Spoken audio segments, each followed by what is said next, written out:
Pessoal, então, bom dia a todos e a todos. Vamos discutir um dos conceitos fundamentais do nosso curso, agora, sobre plano de negócios. Eu indico que vocês, ao assistirem esta nossa live aqui sobre plano de negócios, assistam em seguida a live que eu vou gravar sobre o modelo de negócios chamado Canvas, que é uma outra estrutura de plano de negócios, tá? Que é um modelo muito mais voltado para a realidade das startups, das organizações enxutas, né? Que é o que a gente tem observado hoje, principalmente pelas redes sociais. Mas tratando de plano de negócios, considero essa aula fundamental, principalmente para aqueles ou aquelas que querem abrir um negócio ou compreender uma estrutura de um negócio a partir de uma visão mais ampla. Eu começo com uma pergunta para vocês. O que é um plano de negócios, na opinião de vocês? Do que se trata um plano de negócios? Para que um plano de negócios, na opinião de vocês?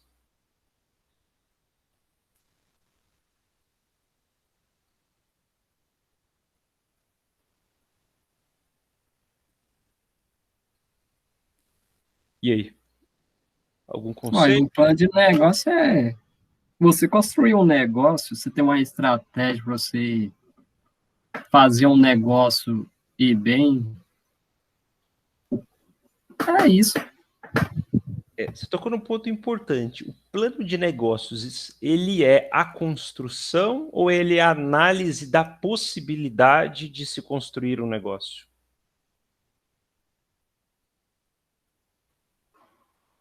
Eu acho que é a análise da possibilidade, porque se ainda não começou, se pretende começar, é como se fosse um projeto de pesquisa.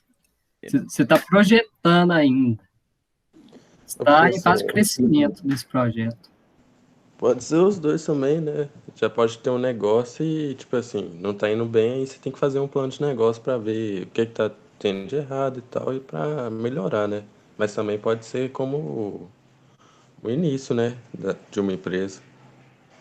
Exatamente. O plano de negócios, ele pode servir tanto para uma projeção de uma análise de um negócio, quanto para um negócio já existente que propõe lançar um novo produto ou um serviço ou se reposicionar no mercado. Só que tem um aspecto interessante. Todo um plano de negócios não é uma ação no sentido de intervenção. Ele é simplesmente um diagnóstico de possibilidades. Então, por exemplo, eu tenho um negócio e eu estou vendo que o meu negócio não está indo bem. E aí eu quero lançar um novo produto ou um serviço. Eu posso fazer um plano de negócios. Eu não lancei, eu quero lançar, ou eu quero analisar as possibilidades de lançar. Da mesma forma, eu quero mudar meu negócio. Eu vendo, por exemplo, produzo eucalipto e quero ampliar o valor agregado e produzir mogno africano, por exemplo. E eu quero analisar a viabilidade dessa transição. Ou mesmo sou um produtor de café convencional e quero fazer uma transição para uma produção orgânica. Isso tudo eu vou usar de um plano de negócios. Se eu vou fazer ou não, não é o caso. O caso é, eu vou usar de um plano de negócios para analisar possibilidades. Tá? Então, o plano de negócios ele sempre está relacionado com um projeto, um documento que visa minimizar os riscos a partir de análise de cenários. Eu viso minimizar o risco da proposta de abertura de um negócio, de lançamento de um produto ou um serviço, ou de um reposicionamento de uma empresa no mercado. Mas ele não é uma ação, tá? Ele é simplesmente uma análise das possibilidades. E aquele negócio que eu sempre comento, né? O plano de negócios, ele não é a garantia de sucesso, ele nada mais é do que o seu contrário, o esforço para minimizar os riscos. Porque toda abertura de negócio, reposicionamento de uma marca ou de um produto, ou lançamento de um produto ou um serviço no mercado, é sempre um risco, é sempre uma aposta, é sempre um investimento. Então, o plano de negócios nada mais é do que um documento, e esse documento que segue um protocolo de análises que visa minimizar o risco da possibilidade de abertura de um negócio ou de lançamento de um produto ou um serviço no mercado, de um modo geral. Beleza? Alguma dúvida com relação ao conceito de plano de negócios? Alguma Professor, observação? é como se fosse um pró e um contra, né? para ver se é viável e tal, né? Alguma coisa assim. Você tocou no ponto fundamental, análise de viabilidade. Basicamente, essa é uma das dimensões do plano de negócios.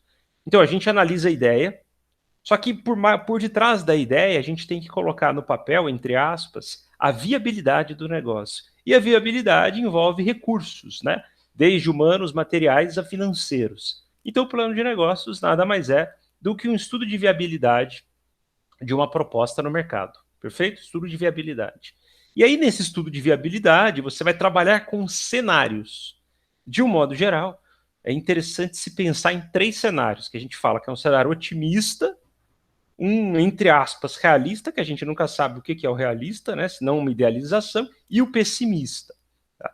E nesses 3 cenários, o que acontece se tudo que eu planejei for acima da média? E se for o que eu planejei? E se for abaixo do que eu planejei? Como é que eu vou lidar com esse cenário? Né? Então, uma coisa fundamental no plano de negócio é a constituição de cenários, a partir de um cenário otimista, realista e pessimista. O grande problema, pessoal, é que na maioria das vezes, quando a gente faz um plano de negócios, a gente considera o cenário realista otimista, a gente considera o cenário otimista inexistente como tópico, e a gente quase não considera o cenário pessimista. Né? Esse é um grande vício na elaboração de plano de negócio. Dificilmente alguém elabora um plano de negócio considerando que vai quebrar e ferrar a família toda. Né? Mas isso é uma coisa real.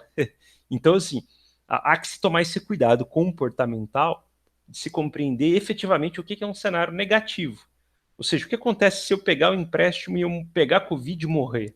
Quem que vai pagar essa dívida, né? Ou se eu pegar o empréstimo e sofrer um acidente na esquina e não conseguir tocar o negócio? Só que ninguém faz isso no plano de negócios, né? Ou poucas pessoas. Então é interessante pensar nesses cenários também. São terríveis, eu sei. Mas e aí, o que acontece? Né? É um risco. Então, esse é o grande esforço do plano de negócio. Analisar a viabilidade de um negócio a partir do esforço de minimizar ou prever os riscos. Alguma observação? Comentários com relação a esse conceito?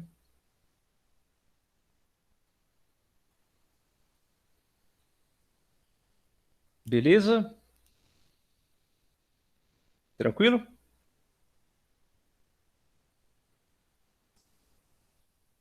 Beleza. Tá. Pois bem, na área de vocês, ciências agrárias, e aí me envolvo aí as 4 áreas, há um aspecto comum.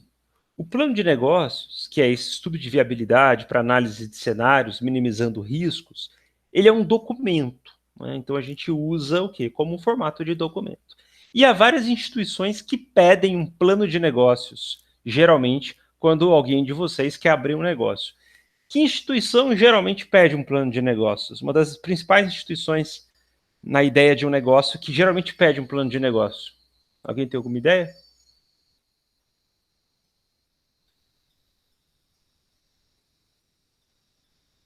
Banco. Exatamente, setor É. financeiro. Perfeito, setor financeiro. Quem oferece crédito na praça pede geralmente plano de negócios. Então, olha, eu quero abrir uma granja e eu quero pegar uma grana num banco com crédito como produtor rural. Beleza. Provavelmente o banco vai pedir um plano de negócio para vocês. Olha, então me apresente um plano de negócio para a gente analisar a viabilidade do seu negócio. Porque emprestar dinheiro para você é sempre um risco. Mas a gente quer analisar se essa proposta ela tem um mínimo de viabilidade aí, como é que você está analisando esse cenário. Então, pessoal, é muito comum no setor financeiro, quem vai pegar crédito para abrir uma empresa, sei lá, na área de alimentos, né, por exemplo, floresta, vocês precisarem elaborar um plano de negócios, tá? Então, esse é um aspecto bastante importante. O setor financeiro geralmente pede um plano de negócios, ou mesmo organizações que querem financiar o seu negócio. Beleza? Pois bem, então, mais do que fundamentada a importância de um plano de negócio para alguns de vocês, né, e definido o que é um plano de negócios, há um aspecto interessante aqui. Num plano de negócios, o que a gente tem que analisar? O que está contido no plano de negócios? Quais são os elementos de um plano de negócios? O que tem que ter num plano de negócios, pessoal? Orçamento? Um orçamento, perfeito. Do quê? É, do material, as ser usado, de que Projeto tanto também, né? de trabalhadores a ser implementado na área. Quanto que vai gastar para abrir o negócio, documentação, então? Quanto vou gastar de Registro. investimento? O que mais no orçamento? O valor que, tipo, depois de quanto tempo que ele vai conseguir o valor de volta? O Tipo, mesmo retorno, né? Retorno retorno. específico. Isso. Perfeito. Vocês tocaram no ponto fundamental, que a gente chama muitas vezes do payback, né? O tempo de retorno para o pagamento do investimento. Uma das questões cruciais do plano de negócios é estabelecer um planejamento, ou melhor, né, uma análise financeira do negócio, da viabilidade.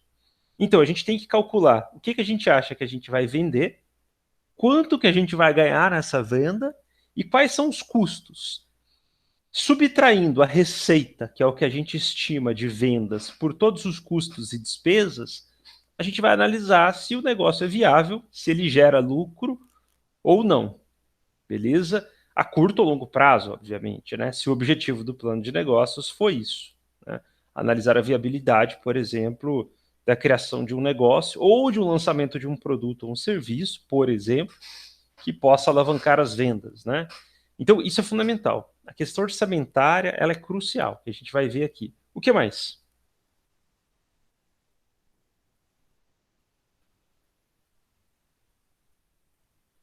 Qual outro elemento vocês consideram importante num plano de negócios? O plano de processo, você tem uma base de como começar esse processo aí do seu negócio. E o que você entende por processo? As etapas da produção, né? Ah, perfeito, exatamente. A gestão do processo, na verdade, a administração da produção é fundamental. Se a gente não conhece a administração da produção, seja um produto ou um serviço, como é que eu vou calcular os custos, né? Então, compreender o processo é fundamental. Então, eu quero abrir, por exemplo, uma empresa de fabricação de cerveja artesanal. Qual é o passo a passo necessário, né? Quais são as etapas necessárias para produzir uma cerveja? Desde a aquisição dos custos de investimento inicial, da elaboração da fábrica, à produção, à comercialização. Então, eu preciso conhecer essa cadeia produtiva. Perfeito. Isso é fundamental, tá? O que mais? Então, o domínio da administração da produção, o domínio da análise financeira. Qual outro elemento vocês consideram fundamental? O marketing de vendas, Exatamente. Ou seja, publicidade em si.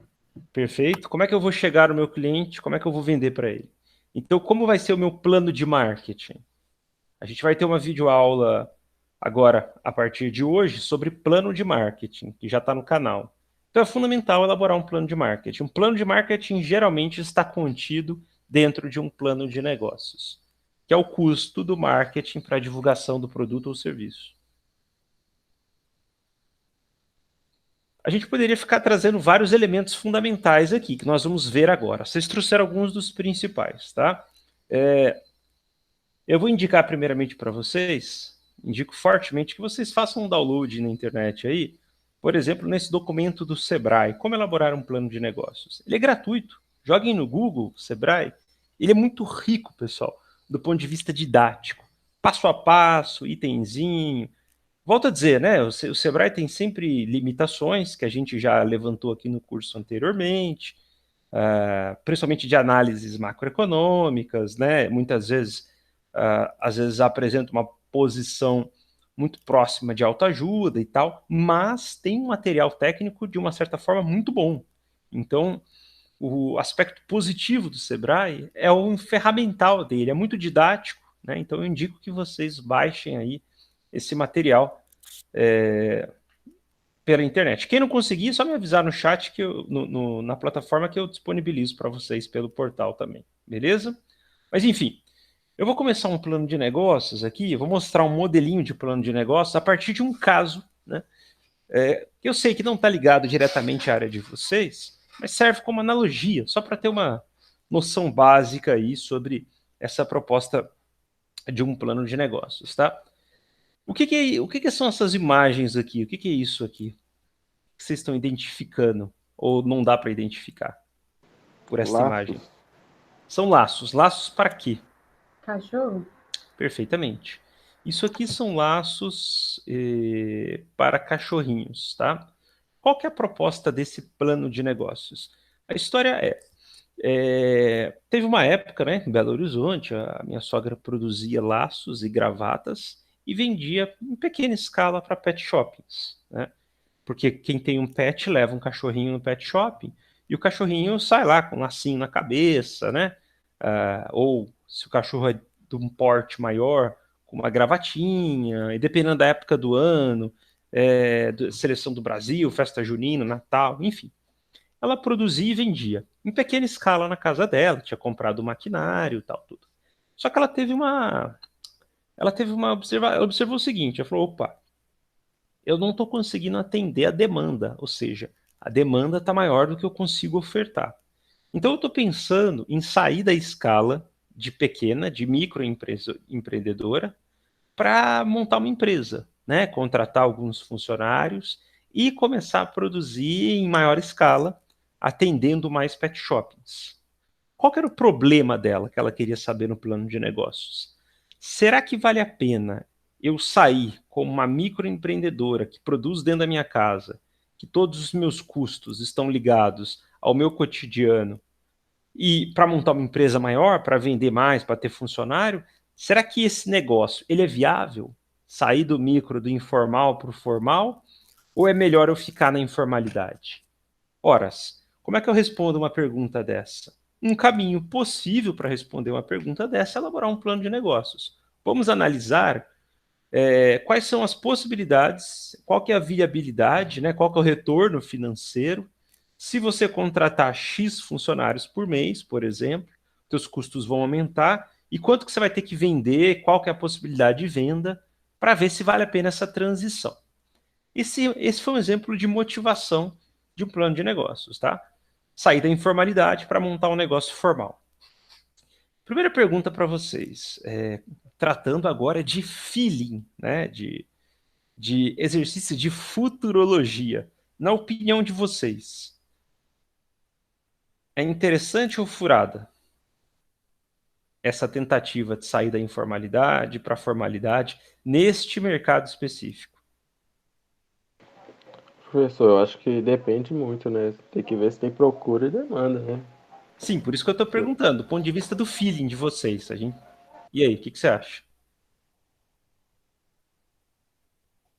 Eu acho melhor continuar na informalidade, porque se você abrir uma empresa só com um tipo de produto, talvez você não vai alcançar muita demanda.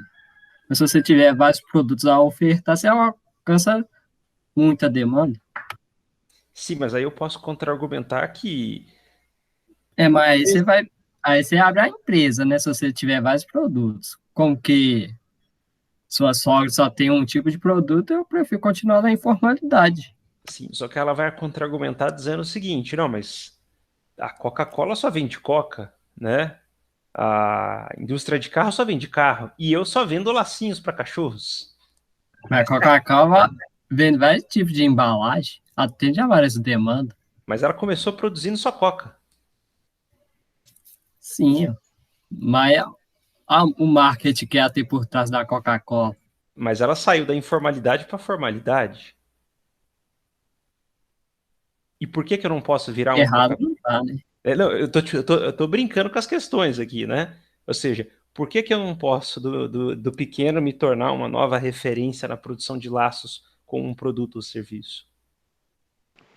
Professor, tem que ver a concorrência também, né? É Exatamente. só. Por isso que o plano de negócio vai responder a tudo isso. Minha pergunta é, do ponto de vista do feeling, o que vocês acham? Vale ou não vale?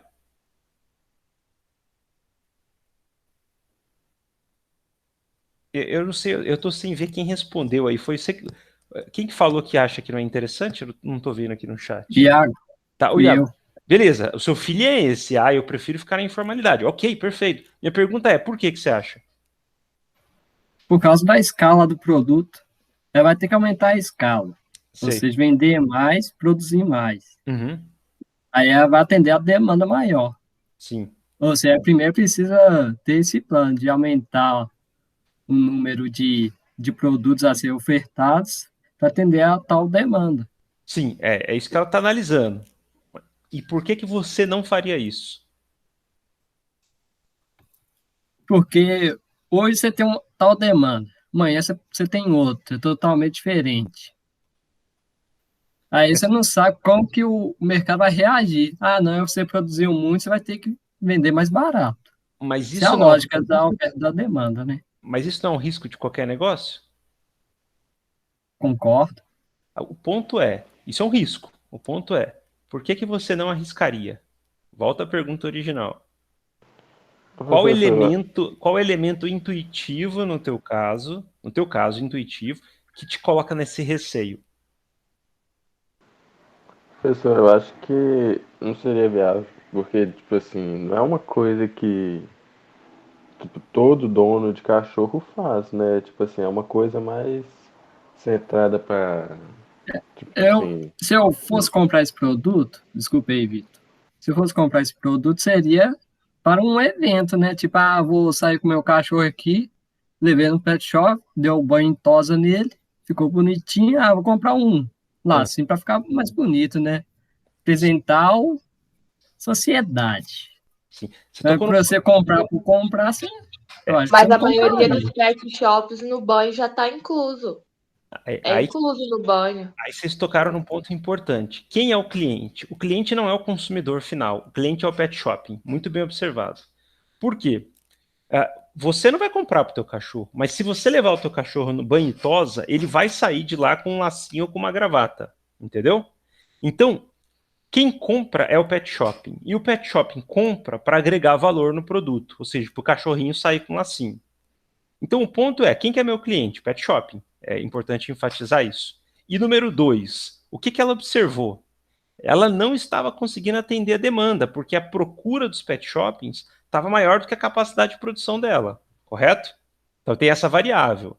Se ela não tivesse vendendo, beleza, mas ela estava vendendo e ela não estava conseguindo atender, ou seja, tinha mais procura do que a capacidade de oferta. Por isso que ela teve a ideia de ver se vale a pena abrir isso ou não. Mas a minha pergunta volta originalmente. Intuitivamente. Intuitivamente. É interessante ou furada? Com base nesses elementos que eu estou trazendo aqui. A minha preocupação maior nem seria em questão de vender, mas sim se eu conseguiria bons funcionários, se eu conseguiria manter esses funcionários, questão de imposto, se eu teria que passar de microempresa, MEI, o que, que eu deveria pagar, contador. Essas seriam as minhas preocupações, para eu poder passar do pequeno para uma empresa maior. Não questão se eu conseguiria vender ou não. Sim. Você tocou no ponto fundamental. Mercado aparentemente tem. Aparentemente. No caso dela. Por quê? Porque ela não estava conseguindo vender tudo. Quer dizer, ou melhor, ela vendia tudo, produzia e ainda não conseguia atender o mercado. Ou seja, tem o mercado demandando aí lacinhos, que são os pet shoppings. O ponto é, vale a pena essa transição da informalidade para a formalidade, nesse caso em particular? Vocês podem responder para mim, para de baboseira e monta logo o plano de negócios, que na verdade é esse o esforço, né? Para além do exercício de futurologia, como é que a gente consegue tentar aproximar um pouco mais de uma resposta? Vamos elaborar um plano de negócio. Vamos colocar no papel todo o custo de contratação de funcionário, de imposto, da criação de um aluguel, da contratação dos custos tributários, para saber se o volume de produção estimado atende aos custos que vão aumentar ao sair da informalidade, tá? Então, é esse o papel do plano de negócio. O plano de negócios, a gente tem ideias. Se vai dar certo ou não, a gente não sabe. Agora, para que serve o plano de negócios? Exatamente para tentar trazer mais informações sobre o risco desse negócio.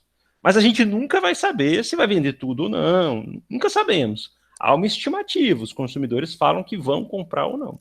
Beleza? Eu estou fazendo essa pergunta porque no final da aula eu vou mostrar os resultados finais do plano de negócio.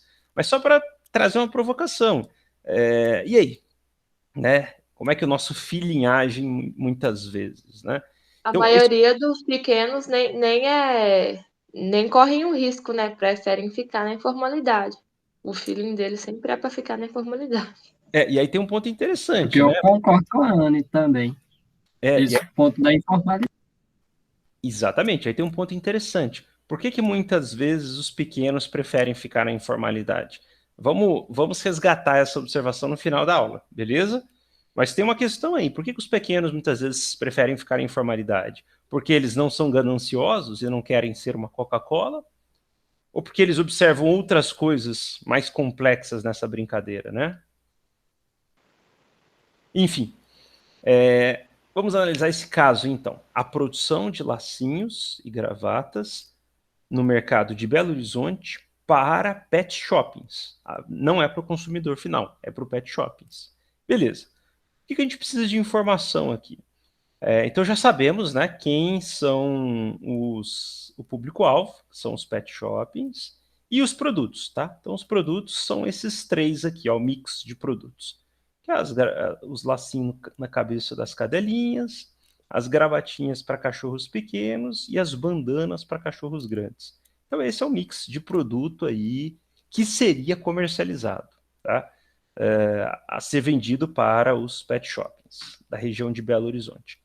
O que a gente precisa saber, né? Tem questões que são fundamentais. Por exemplo, qual que é a capacidade de compra do mercado?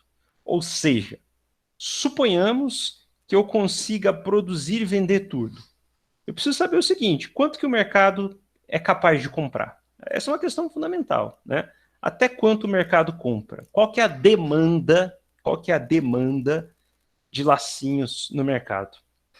Lembrando, pessoal, princípio básico de economia, quando a gente faz uma curva de demanda e oferta, o que a gente está fazendo? Demanda é a quantidade que o mercado necessita de produtos ou serviços. E oferta é a quantidade de produtos ou serviços que estão disponíveis no mercado. Tá certo? Então, o que a gente está querendo saber aqui? Qual que é a demanda? Né? Como é que eu consigo calcular a demanda de um produto ou de um serviço? Nesse caso aqui, como é que eu descubro qual que é a demanda mensal, por exemplo, desses produtos no mercado de Belo Horizonte? O que eu preciso de informação? Ou a gente não consegue calcular isso?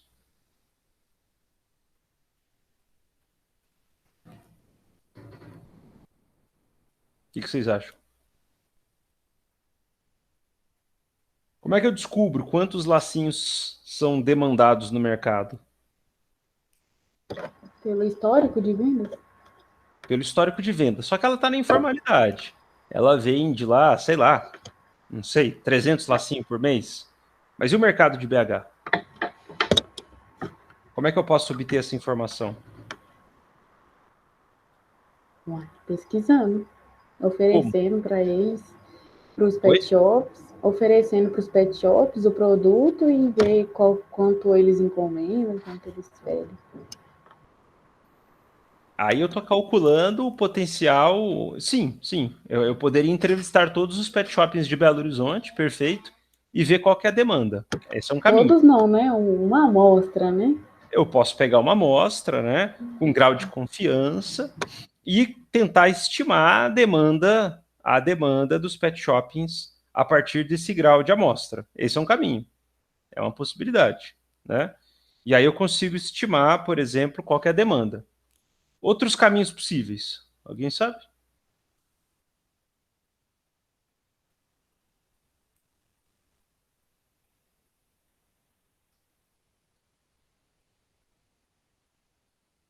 Nós temos um órgão em Minas Gerais, o CONAB, né, que ele cumpre um papel. O que o CONAB faz? Ou muitas vezes, o que a Embrapa Milho e Sorgo do lado da UFSJ faz, muitas vezes? O que essas duas instituições fazem?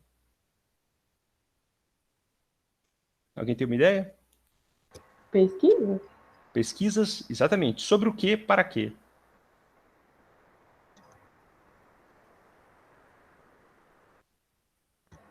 Levantamento de dados? Quais dados, para quê? Qual que é a UFCJ do lado da Embrapa Milho e Sorgo? A Embrapa Milho e Sorgo está levantando dados sobre produtos que quer vender, né? Produtos Ou seja, agrários, né? É, Voltada à tecnologia no campo. Sim, o que esses dois órgãos fazem? a Conab, a Embrapa tem pesquisadores na área de economia, levantamentos dos números do mercado, tentativas de estimativa da demanda do produto no mercado, né? Então, por exemplo, a Conab faz o levantamento da capacidade de produção e da produção ofertada de um produto como cana em Minas Gerais. O que esses órgãos estão fazendo? Fornecendo informações estratégicas para o mercado. Desde o estoque de grãos, por exemplo, a quantidade produzida de um grão no mercado. Então, se vocês forem pegar essas revistas no âmbito do agronegócio, o que vocês vão observar? Brasil bateu recordes na produção da soja, por exemplo, né? O que é isso? Levantamento da demanda do mercado. Informações estratégicas para aqueles que querem entrar no mercado, tentar calcular a curva de demanda e oferta. Beleza? Quais os caminhos possíveis? Vocês comentaram. Um deles é o quê? É fazer uma pesquisa amostral, entrevistando os empresários e compreendendo a demanda deles. O outro já é pegar um atalho. É ir onde? Em revistas especializadas. O que nós temos? Nós temos várias revistas especializadas que fornecem informações sobre esse tipo de dado, né? Qual que é a demanda de um produto no mercado, quanto que tem sido ofertado, beleza? O IBGE, por exemplo, ele aponta quantos são os pet shoppings em Belo Horizonte. Oficiais, né? Formais, logicamente que tem os informais. E aqui a gente pode chegar a uma estimativa de demanda, sem ter que entrevistar todos, obviamente. Então, por exemplo, projeção de demanda, nesse caso. Só algumas informações aqui, né? O mercado pet, em 2012, movimentava 14 bilhões, só para vocês terem uma ideia. É o segundo do mundo, só atrás dos Estados Unidos, né?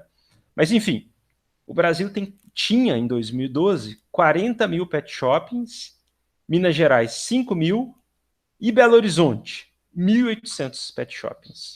Tá? Aqui a gente consegue fazer uma estimativa. Olha, BH tem 1.800 pet shoppings, né? E a média desses é que 90% deles tenham o serviço de banho e tosa. Quem disse isso? As revistas especializadas. Como é que eu calculo a demanda? Como é que eu posso calcular a demanda por lacinhos se 90% deles têm banho e temos 1.800 estabelecimentos? É possível calcular a demanda aqui, uma estimativa de demanda ou não?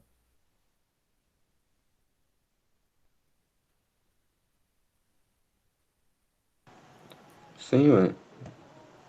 Já podemos calcular. Estimativa de banhos diários, 15. Tá? Isso as revistas geralmente oferecem, basicamente pelo que vocês comentaram muito bem, por pesquisas. Né? Então a gente tem o quê?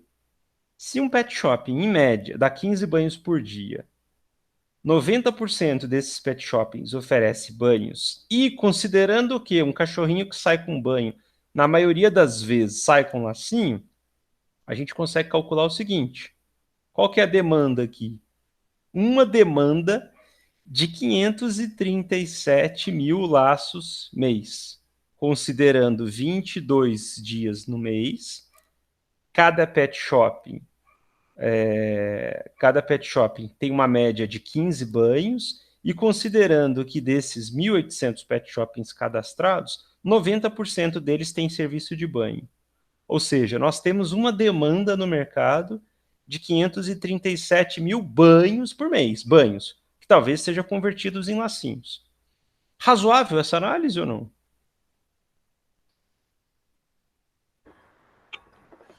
Mas mais ou menos, todo pet shop dá 15 banhos por dia? Todos não, a média. Eu achei essa média muito alta. Não sei, alta. né? Não sei. Uhum. Aí, claro, para ver a confiança desse cenário, há que se conhecer os pet shoppings, né? Você comentou muito bem, há que se conhecer a dinâmica dos pet shoppings. Nós estamos tratando de um mercado de Belo Horizonte, né? Se eu não me engano, eu não me lembro, se eu não me engano, essa média de 15 de banhos, eu acho que estava nessas revistas especializadas ou foi uma entrevista realizada nos pet shoppings ofertados, se eu não me engano. Né? De qualquer forma, aí tem um fato interessante, você pode jogar essa média para 10 e diminuir aqui A demanda do mercado. O ponto fundamental desta brincadeira é o seguinte: compreender qual que é a demanda do mercado.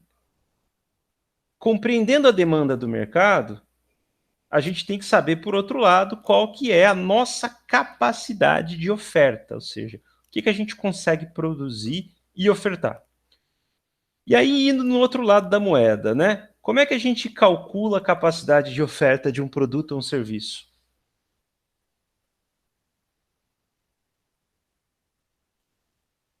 Como é que eu descubro o tanto que eu consigo produzir ou ofertar? O que eu tenho que fazer para descobrir minha capacidade de oferta? O ideal seria testar, não? Aí Sim, você vê o máximo que você, de material e pessoal que você tem para produzir. Aí você testa o máximo que você pode conseguir de perfeito. produção. Eu preciso testar, né? E isso exige o quê? Um processo administrativo. Eu preciso saber o seguinte: com o número de funcionários que eu tenho, com os recursos que eu tenho, eu consigo produzir quantos laços por dia, né? Por exemplo, e por mês. E tem questões, pessoal, que não tem muito segredo. Nada melhor do que a tentativa e erro para descobrir a capacidade de produção, tá? Então vamos lá. Quais são as etapas produtivas necessárias para esse processo? Alguém comentou aí no plano de negócios que é importante conhecer a gestão do processo, né? No plano de negócios é interessante detalhar cada uma dessas etapas. Por quê? Porque geralmente quando se elabora um plano de negócios, se pode solicitar o quê? Recursos financeiros para o maquinário. E desenhar a produção, o chão de fábrica, por exemplo, é fundamental para saber quanto que eu vou gastar com maquinário, por exemplo, e os tempos necessários para melhoria de processo. Lembrando que vocês, basicamente, engenharia agronômica, florestal, alimentos, vocês são treinados para quê? O curso de vocês ensina vocês a fazerem o quê, basicamente?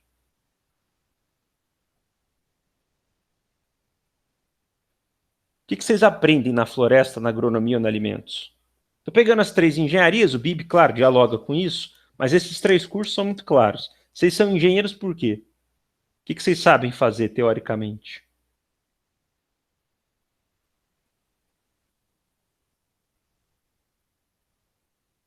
A pergunta é, teoricamente, pessoal, não precisa ficar inibidos aí. Tudo bem que eu sei que ainda muitos talvez não saibam fazer tudo, mas e aí? O que vocês têm, o que vocês aprendem no curso desse? Teoricamente, vocês têm que saber o quê? Qual que é o diferencial de vocês? A pesquisa, a produção, a gestão.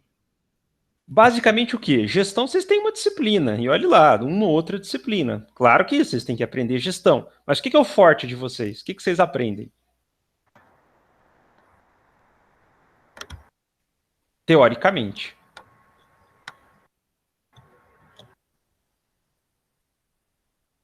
Seria justamente o plano de negócios, é isso que você está falando? Não sei, ué, vocês aprendem isso? Qual que é o Porque diferencial a gente tem que planejar tudo desde o princípio, antes de Claro. começar A a pesquisa, né? produção, o cultivo Se e planeja tal. tudo. Meu ponto é, claro que vocês utilizam da pesquisa para saber algo, mas vocês sabem fazer o quê? Teoricamente, o que vocês sabem fazer? Qual que é o diferencial de vocês?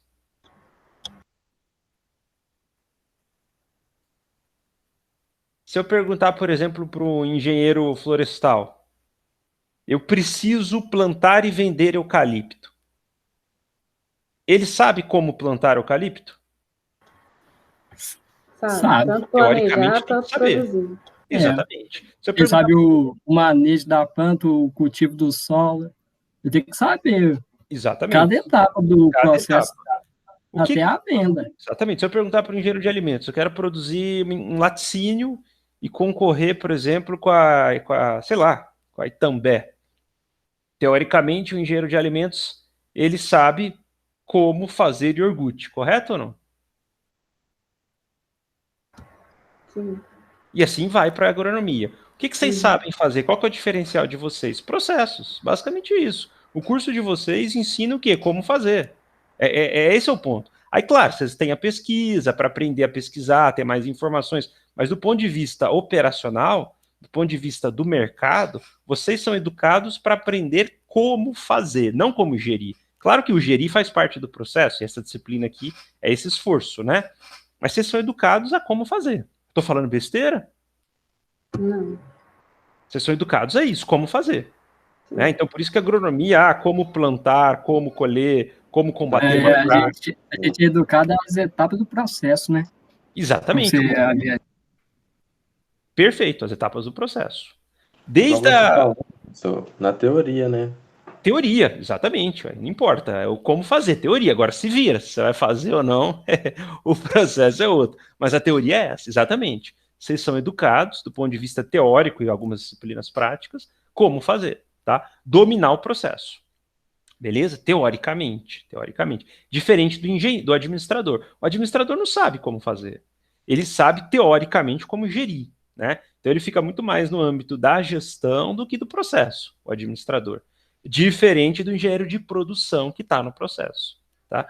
Tô pegando, claro, isso é uma questão muito genérica, tá? Eu sei que o curso de vocês é muito mais amplo que isso.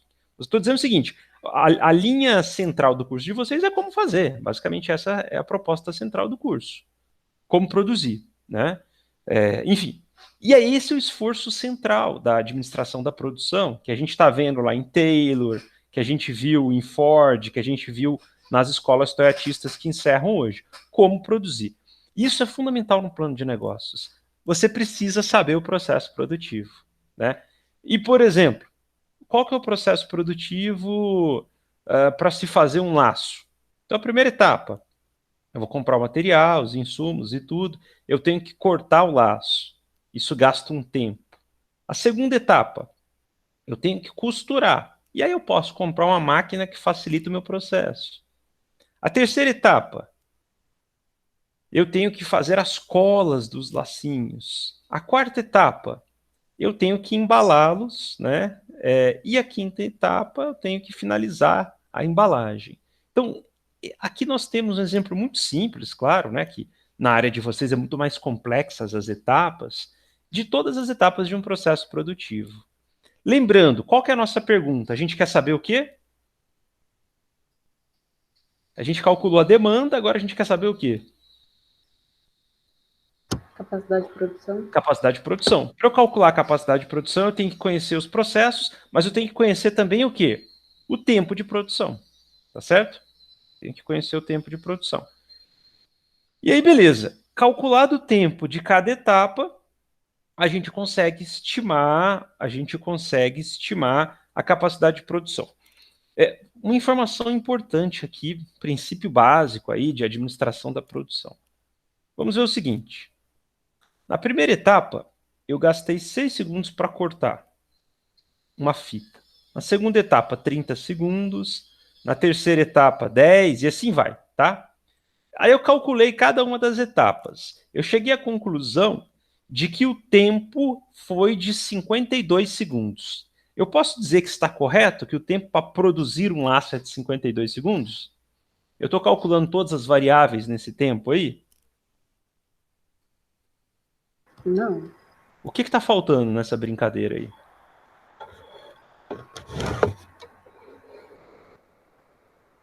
Eu estou calculando o tempo que eu desloco de uma máquina para outra, eu estou calculando o tempo que eu levo de um material para outro, estou calculando o tempo de um material que espera chegar no outro processo?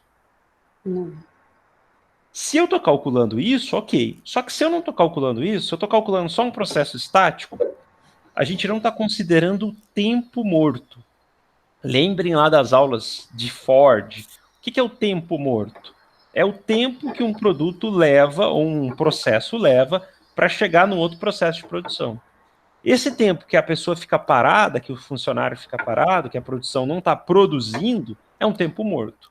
Então, em toda essa etapa, a gente tem que calcular não só o corte, mas o tempo de um processo para o outro. Olha, quanto tempo eu gastei saindo dessa máquina para essa, sentando nessa máquina, ou quanto tempo que a gente repassou esse material para esse aqui, para calcular o tempo morto.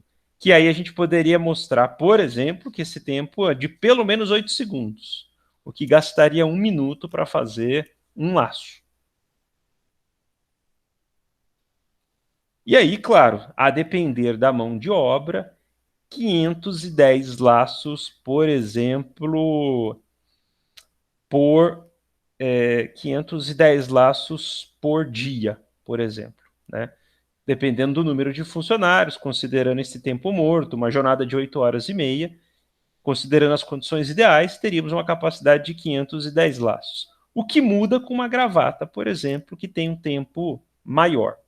E a capacidade de produção dela é menor. Só uma observação importante aqui. Vamos analisar o seguinte, tá? Essa máquina gasta 6 segundos. Essa gasta 30, esta gasta 10 e esta gasta 5 segundos, tá? Onde está o gargalo da produção aqui, nessas etapas? Considerando que a gente tenha 4 funcionários, esse aqui é um exercício muito simples de engenharia da produção. A gente tem 4 funcionários. O que a gente pensa primeiro? Colocar um funcionário em cada máquina, né? Coloca o funcionário na máquina 1, um funcionário na máquina 2, um funcionário na máquina 3 e um funcionário na máquina 4. O que acontece se eu fizer isso? Eu tenho 4 funcionários, eu coloco cada um numa etapa. O que acontece, pessoal? Delegando as funções de cada funcionário. Estou legando as funções. O que acontece com a gestão do processo, se eu sigo esse processo aí? Padroniza o produto? Cada máquina vai depender de uma máquina, né? Cada máquina vai depender de uma máquina. O ponto é o seguinte, o tempo médio de produção é o mesmo em cada processo? Não, porque tem uns que demora mais, outros menos, né? O que acontece se eu colocar cada um numa máquina, sendo que o tempo de processo é diferente? Vai acabar produzindo mais de uma etapa, sendo que a outra ainda não Atraso da finalizou. produção final? Perfeitamente, como vocês comentaram muito bem. Atraso da produção final, porque tem gargalos no processo produtivo. Ou seja, se a gente coloca um funcionário para produzir cada uma dessas etapas, onde está o gargalo aqui? Isso aqui é 6 segundos. Isso é 30, isso é 10 e isso aqui é 5. Onde está o gargalo? Na costura artesanal. Qual delas, perdão? Costura artesanal. Nessa de 30 segundos, exatamente. Como é que vocês distribuiriam 4 funcionários, então? 2 nessa de costura de 30 segundos Perfeito, essa é uma possibilidade. Por quê? e o resto nas outras etapas. Exatamente. Se a gente compra 2 máquinas e coloca 2 funcionários aqui, nós estamos diminuindo o tempo de produção para quanto tempo? Na cadeia produtiva? Segundos.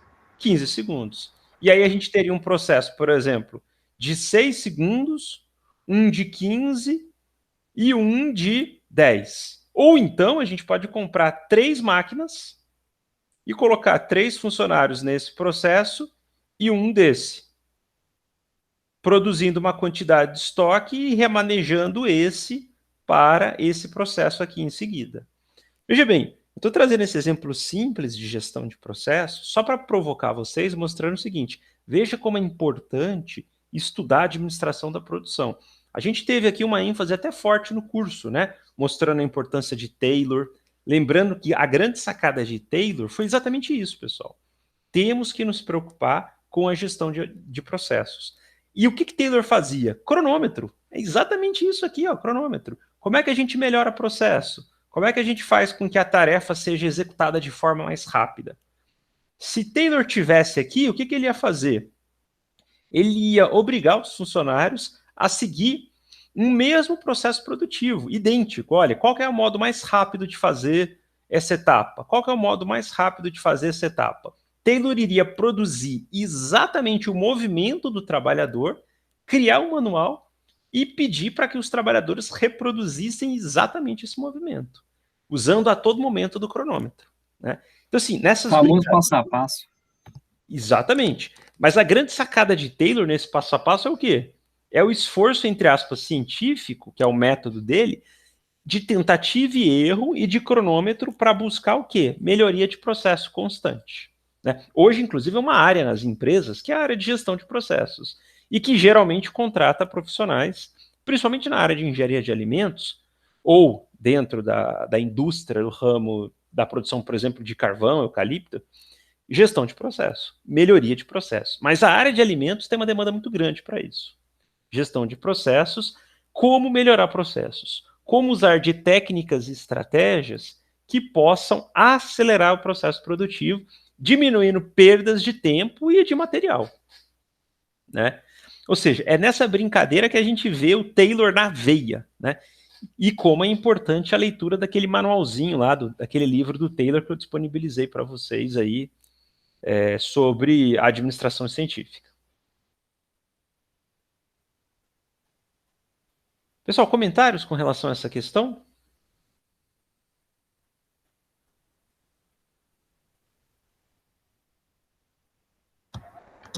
Muito interessante, muito útil isso aí, viu? Inclusive, hoje, muitas empresas treinam funcionários e aí elas oferecem cursos que eles chamam de Black Belt, Green Belt, que são certificações, e essas certificações todas estão voltadas em melhorias de processo. Então, por exemplo, aqueles cursos Black Belt, Green Belt, essas coisas todas, são cursos que o funcionário aprende dentro da empresa técnicas de estatística e ferramentas de produção para melhoria de processo, tá? Então, quem for trabalhar aí, por exemplo, numa indústria, principalmente numa indústria, eu indico fortemente que vocês mergulhem nos livros de administração da produção. E aí vocês vão ver várias ferramentas de melhoria de processo. Então, essa é uma área muito usual para os engenheiros aí. Claro, tendo como um pilar lá atrás Taylor, né? Para mostrar essa importância da gestão de processos e como que, lembrando, pessoal, nós estamos falando de um processo, muitas vezes, de produção em larga escala, né? Esse tipo de gestão de processo é fundamental para o negócio. Então, essas redes, por exemplo, americanas, a Amazon, tem engenheiros analisando a todo momento o processo, né? Então, a Americanas.com, eu tinha um amigo que trabalhava na Americanas e que ele fazia a gestão de processo da loja física, para vocês terem uma ideia. A posição das mercadorias nas gôndolas do shopping é friamente estudado para reduzir o número de funcionários dentro da loja, inclusive. Para que um funcionário dentro da loja consiga, às vezes, exercer 2 funções, né? Ou até 3. Então, dependendo da disposição e do fluxo de compra da mercadoria, de como que o cliente vai entrar na loja, como que ele vai ser atendido, isso tudo é gestão de processos. Tá. Enfim, compreender o processo produtivo é fundamental dentro de um plano de negócios. E aí, moral da história, a gente tem aqui, ó, dentro dessa questão de tempo morto, essas coisas todas, teoricamente, uma capacidade produtiva de 510 laços. Aí eu vou comentar, isso com 4 funcionários, tá? E aí, beleza. Aí a gente entra numa questão interessante. A gente sabe, ou pelo menos a gente estima, a demanda do mercado e a gente calculou agora o número de produtos disponíveis ou capazes de serem produzidos por mês, a gente precisa saber agora o market share. O que é o market share? É um conceito muito usual dentro do marketing, das organizações. Ou uma tradução simples, né? Fatia de mercado. O que significa isso?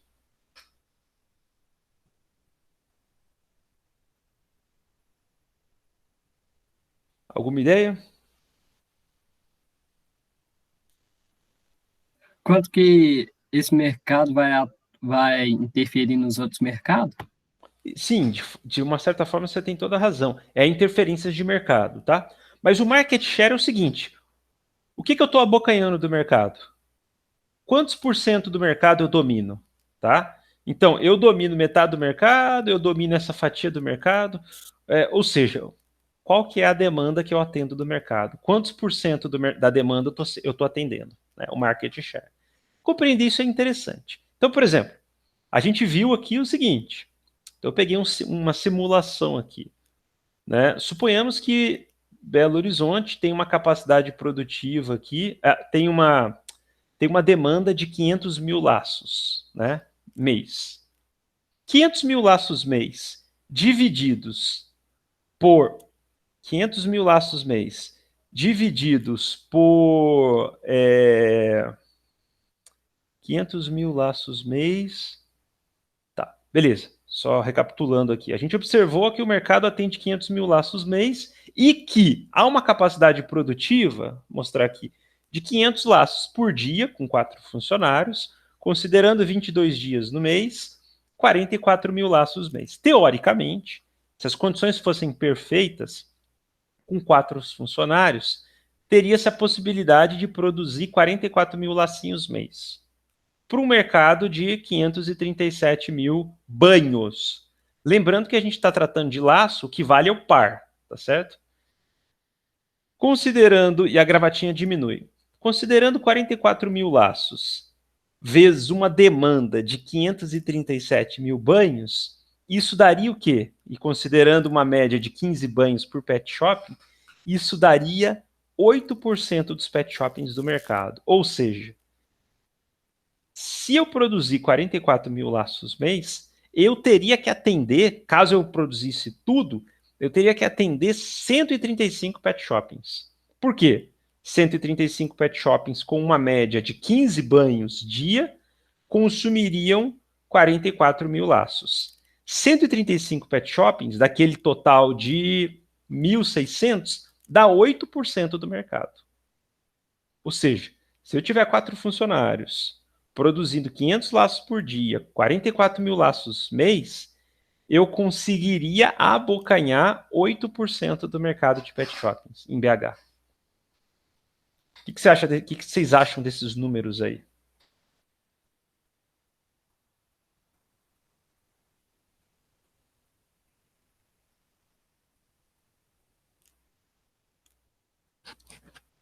Acompanharam o raciocínio aqui?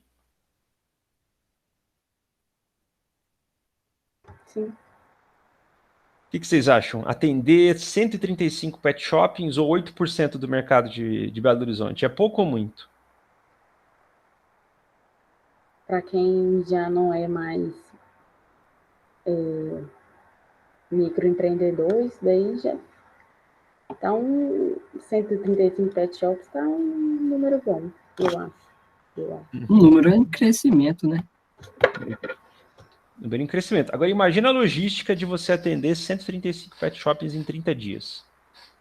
Aumenta, né?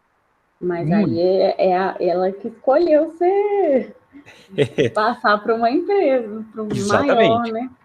Isso é um risco, né? É um risco. Isso aqui, é claro, é um cenário considerando 4 funcionários com 100% da capacidade de produção, tá? Com 100% da capacidade de produção. O que a gente sabe que não é real, é muito difícil manter 44 mil laços mês. Funcionário falta, funcionário fica doente, funcionário vai no banheiro, entendeu? Então é muito complicado isso, mas nós estamos considerando um cenário limite, considerando as condições perfeitas, o que não é real, tá? As condições perfeitas, 4 funcionários, ninguém falta, produz 500 laços dias, né? Considerando que todos os pet shoppings que a gente está fazendo contato vão comprar, a gente atenderia 135 pet shoppings. E por que eu estou fazendo esse exercício aqui? É só para mostrar, se numa condição perfeita, quanto que esse negócio geraria de faturamento. Só isso, tá? Mas isso não é real. Lembrando que a gente tem que tratar cenários otimistas, realistas e pessimistas. Beleza? O cálculo aqui foi simples. A gente tem a demanda do mercado e a gente descobriu que é possível produzir 510 laços por mês, considerando 22 dias. Isso poderia chegar a 44 mil laços. Dividir isso pela demanda total daria 8% dos pet shoppings ou 135 pet shoppings, considerando aquela média de 15 pet shoppings. Pois bem, questão fundamental agora. Suponhamos que a gente produza 44 mil laços, venda tudo para 135 pet shops. Quanto que a gente ganha? Aí entra a questão orçamentária. Questão fundamental, o que a gente precisa saber? A receita, né? Por quanto que esses lacinhos são vendidos no mercado? Então vejam aqui, o cálculo da receita. O que é a receita, pessoal? Receita nada mais é de tudo aquilo que a gente vende, né, enquanto produto ou serviço, sem considerar nenhum custo. Nós estamos considerando o valor da venda, beleza? Isso é receita. Perfeito? Alguma dúvida com relação ao conceito de receita, inicialmente?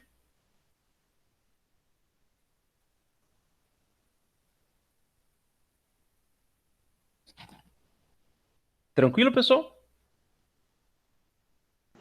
Tranquilo. Beleza? Tá. Pois bem, vamos calcular a receita aqui, então. Cada lacinho, o preço do par é vendido a 40 centavos. É uma margem pequena. Se ela vender 44 mil lacinhos por mês, o faturamento dela será de 17 mil reais. 17.980. Muito ou pouco, na opinião de vocês? Pouco. Por que pouco? Porque tem o valor do, do lacinho, de produção do lacinho, tem o valor de entrega, valor de funcionário. Aí, tipo assim, já tirou quase uns O 80% imposto aí também, já. sem falar. Exatamente. Vocês já estão O imposto já come quase tudo. Vocês já estão observando uma coisa fundamental. Só essa receita, para uma pessoa leiga, vai falar: meu Deus, ela vai ficar rica, né? Ela vai ganhar 18 mil reais por mês. Aí você fala: opa, pera lá, isso é receita, isso não é o lucro, né? Agora a gente tem que colocar os custos. Detalhe, considerando 44 mil lacinhos mês, um cenário muito acima do real, certo? Qual que é o problema nessa brincadeira aqui? A margem de lucro é muito pequena. 40 centavos sobre um lacinho é muito pouco. É o que a gente chama daqueles produtos de liderança por custo, que vocês vão ver nas videoaulas sobre estratégia. Esse tipo de produto, o ganho sobre ele é muito pequeno. Então há que se produzir muito para fazer dinheiro. E 44 mil é bastante. Mesmo assim, a margem é muito pequena, né? Mas enfim, há uma segunda opção. Ao invés dela produzir laços, ela produzisse gravatas, que as gravatas têm um custo médio, um preço médio um pouco melhor, de 60 centavos. Isso aumenta o faturamento para 24 mil.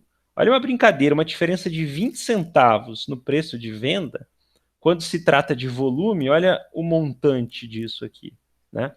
É claro que no mercado ela não iria vender só laços nem só gravatas. Ela teria um mix dos dois. E geralmente o mercado tendia 80% de laço e 20% de gravata, o que aumentaria um pouco mais essa receita aqui, tá? Nesse mix. Pois bem, nós estamos falando de contabilidade, né? A receita nada mais é do que o levantamento de tudo aquilo que a gente vende, calculando o quê? O preço de venda vezes a estimativa da capacidade de produção e venda, beleza? Então eu estimo que eu vou produzir isso e vou vender e calculo o preço de venda para calcular a receita. Isso é fundamental num plano de negócios. O grande problema do plano de negócios é que a gente não sabe se a gente vai vender isso. Por isso que é importante trabalhar com 3 cenários. Um cenário otimista, um cenário realista e um pessimista. Beleza, pessoal? Com relação ao faturamento e receita? Beleza. Tá? Por isso que é importante trabalhar com cenários aí. Mas enfim, e lembrando que a gente pode fazer mix de produtos, né? Produto A e produto B, trabalhar com vários produtos, mas a grande sacada é estimar a capacidade de produção e a capacidade de venda. Por isso que o plano de negócio não é certeza, é simplesmente cenários que a gente vai traçando. Mas enfim, né? Definida a receita, vamos calcular agora as despesas, tá? Então, beleza. Primeira coisa, investimento inicial. Ela vai ter que comprar um maquinário, né? Então, beleza, vamos lá. Máquina de corte, essa é uma máquina de bico de gravata, que é aquela que tem um gargalo de 30 segundos. Perdão, essa é a máquina que tem o gargalo. A máquina de costura, essa é de cola, embalagem, o custo de cada máquina. Qual que é o custo dela? De investimento inicial, se ela precisar de 3 máquinas com 4 funcionários. Ela vai ter que ter um investimento inicial só de maquinário de 15 mil. Aparentemente, é pouco ou muito? É muito. Para um microempreendedor, não é pouco, né? Sair de 1 para 4 coloca de cara o investimento de 15 mil reais. Beleza? E aí tem um aspecto interessante. O que é depreciação? Já ouviram falar desse conceito? Fundamental na questão da administração, da produção? Perda de valor? Perda de valor de um produto. O que acontece? Eu compro essas máquinas, eu gasto 15 mil reais. Só que daqui a 5 anos, o que vai acontecer com essas máquinas? Talvez elas não funcionem mais. O que eu tenho que fazer daqui a 5 anos? Renovar o maquinário. E aí eu vou ter que desembolsar daqui a 5 anos mais 15 mil reais. Só que esses 15 mil reais, eles entram no preço do produto ou não? Na hora de formar o preço de um produto ou de um serviço, o maquinário tem que entrar na formação de preço ou não? Sim. Claro, por quê? Duas Porque é um vezes. custo. Para o inicial, para pagar o inicial. Como que você vai e manter a pra consistência na guardar produção? Exatamente. E como é que eu calculo o custo do maquinário no preço de um produto? Eu uso a depreciação. O que é a depreciação? A depreciação nada mais é do que calcular a vida útil do produto, quantos anos vivem esse produto, e dividir o valor do produto pela vida útil. E aí eu vou calcular quanto que esse produto está gastando por dia, ao ponto de chegar, por exemplo, em 5 anos, eu calculando dia a dia, dá outros R$ 15.400. O que eu quero dizer é o seguinte, a depreciação nada mais é do que um custo fixo que a gente calcula por dia o preço que essa máquina está sendo depreciada. Beleza? Então, isso é fundamental para uma área, principalmente a área de vocês. Às vezes um produtor rural, ele compra um trator, ele não calcula a depreciação do trator, e chega em 10 anos o trator fica obsoleto, ele não tem dinheiro para comprar um novo trator e quebra. Engenharia de alimentos, a mesma coisa. Professor, tanto trator comprou outros tipos de maquinário, por exemplo, na casa. Perdão, cortou, não entendi. Tanto o trator vai ser depreciado, como outros tipos de maquinário, por exemplo, na fazenda. Que você acha que você não vai desgastar, mas você sabe que há um custo para se manter ele. Exatamente, inclusive a obra da construção. Perfeito, a obra da construção. Então, colocar isso no papel é fundamental. A maioria das pessoas não coloca, pessoal. E aí a pessoa acha que está fazendo dinheiro, mas não está vendo que às vezes ela está perdendo dinheiro. O caso do motorista Uber, por exemplo. Você acha que o motorista Uber, quando ele faz o custo dele, ele coloca a depreciação do carro que ele comprou, muitas vezes? Ele deve colocar. Mas você acha que muitas vezes o indivíduo faz isso? Não coloca, não. E aí o que Talvez acontece? é porque nem passa na cabeça dele. Exatamente, não passa na cabeça dele. O que o cara calcula? O cara calcula o seguinte, olha, eu fiz 3 mil reais esse mês, gastei, sei lá, R$ 1.000 de combustível, tive um lucro de 2 mil reais. Não, ele não teve um lucro de 2 mil reais. Ele tem que colocar o seguro do carro, a manutenção do carro, né? Que aí entra a troca de óleo e tudo, a desvalorização do carro diária. O IPTU, que ele paga obrigatoriamente, né? O IPTU não, o IPVA, que ele paga obrigatoriamente, se o carro dele tem um seguro particular. Quando ele começa a colocar esses custos de depreciação e desvalorização do carro, se ele colocar tudo no papel, ele corre o risco de chegar à conclusão de que ele está no 0 a 0. Ou pior, que ele está perdendo dinheiro, ele está trabalhando, ele está pagando para trabalhar. Então, esse conceito de depreciação é fundamental, pessoal. Fundamental. Ô, Daniel. Oi. No caso, aí eu investi em 15 mil reais de maquinário no começo. E aí eu vou pagar essa depreciação que você está falando é para pagar o próximo maquinário que eu vou comprar daqui a 5 anos, ou é para pagar o do investimento? As duas coisas. Primeiro, é para eu não ficar descapitalizado em 15 anos. Então, o que a gente faz? O que as empresas fazem? Elas criam caixa, entendeu? Muitas vezes, um caixa de depreciação. E aí, todo dia, suponhamos que essa máquina tem uma perda de R$1,50. Todo dia você vai tirar R$1,50 do seu fluxo de caixa e colocar no fundo de depreciação. Perfeito? Entendi. Primeira coisa. E segundo, para você repassar isso para o consumidor, você tem que repassar isso no preço. Uhum. Você tem que repassar isso no preço, porque isso é investimento, isso é o custo de formação do seu preço. Você tem que passar isso. Então são dois movimentos. O primeiro movimento, sei lá, 1,50 por dia, que vai entrar no custo fixo, que vai repassar no produto, e ao mesmo tempo, para que você não fique descapitalizada quando a vida útil desse material acabar. Entendi. Beleza? Então tem empresas que usam fundos, e aí todo dia que eu digo assim, todo ano, né? Enfim, ela destina parte do dinheiro dela, que não é lucro, que é depreciação para esse fundo, mas está repassando no custo da produção. Então, no meu preço, isso está embutido a depreciação. Porque, na verdade, é um custo. Beleza?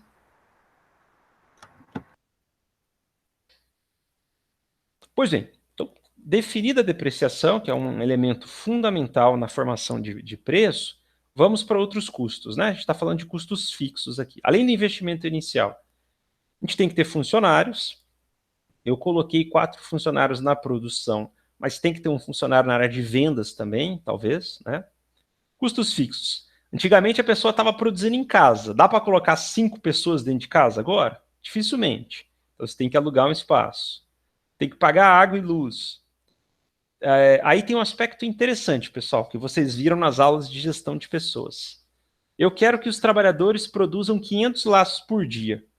Que motivação o trabalhador vai ter para produzir 500 laços por dia no terceiro, quarto, quinto, sexto mês, sabendo que ele vai ganhar o salário ao final do mês a mesma coisa?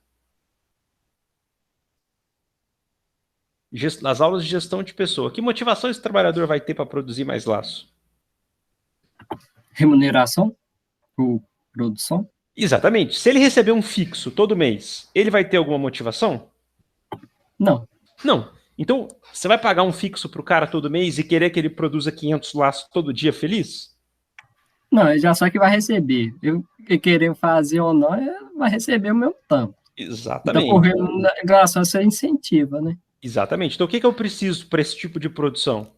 Remuneração fixa mais uma remuneração variável, remuneração por produção, correto? Só que isso envolve mais um custo, não envolve? Eu já não posso pagar. Certeza.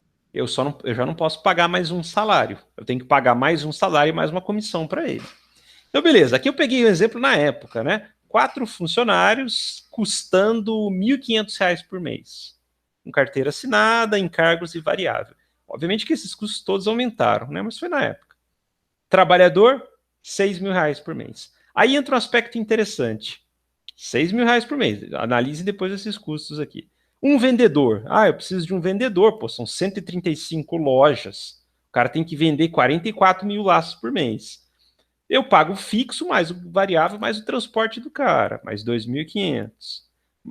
Aí eu lembro aquelas aulas de gestão de pessoas, trabalhador feliz, funcionário, a pirâmide de Maslow, vocês lembram? Lanche no ambiente de trabalho, motivação. Se eu quiser fazer uma gracinha para os funcionários, não só o dinheiro, mas criar um ambiente mais produtivo, eu posso ter esse custo aqui, né? Aí eu tenho despesas administrativas, internet, telefone, mais um contador, que, 5 funcionários, eu preciso de um contador, não tem como, né? Mais a depreciação mensal, mais o marketing, né? Mais as despesas com cartão, custos fixos. Eu tenho um custo fixo de 12 mil. Primeira coisa, o que é um custo fixo, pessoal? Com base nesses custos aqui. O que é um custo fixo? Que todo mês tem, né, professor? Exatamente. Se eu vender mais ou menos, vai mudar muito pouco. Ou seja, se eu vender tudo ou se eu não vender nada, eu vou pagar o mesmo aluguel. Se eu vender tudo ou não vender nada, eu vou pagar a mesma água. Se eu vender tudo ou não vender nada, eu vou pagar o mesmo marketing. Talvez a gente pode dizer que a despesa de cartão aqui, a despesa com a comissão diminuiria um pouquinho. Mas isso aqui, de um modo geral, é um custo fixo. Ele não muda, né? Se o negócio estiver fechado, eu vou estar tendo um custo fixo aqui de 12 mil reais, tá? Só que tem um custo variável, né? E agora vamos para o custo variável. O que é o custo variável? É o custo da matéria-prima para a produção, né? E o custo da matéria-prima, lembra que o lacinho era vendido a 40 centavos. O custo da matéria-prima unitário aqui, na época, era 9 centavos o custo para produzir um lacinho. E da gravata, 13 centavos. Considerando 44 mil lacinhos produzidos mês vezes 9 centavos, qual que é o custo da matéria-prima só de lacinhos? O custo variável, 4 mil. E se fosse gravata, 5 mil. Agora vamos somar os custos fixos e os variáveis, tá? O que é o lucro, o que é o prejuízo? O lucro-prejuízo nada mais é do que a subtração da receita menos as despesas entendidas muitas vezes com custos fixos e ou variáveis, né? Lembrando, 17 mil foi o faturamento. O custo fixo foi 12 mil, custo variável 4 mil. Olha o lucro no final do mês, considerando essas condições aqui. R$1.000. Tem algum cálculo absurdamente errado ali que a gente fez? Aparentemente? Não, né? Não. Aí eu pergunto para vocês, não é bizarro um negócio desse?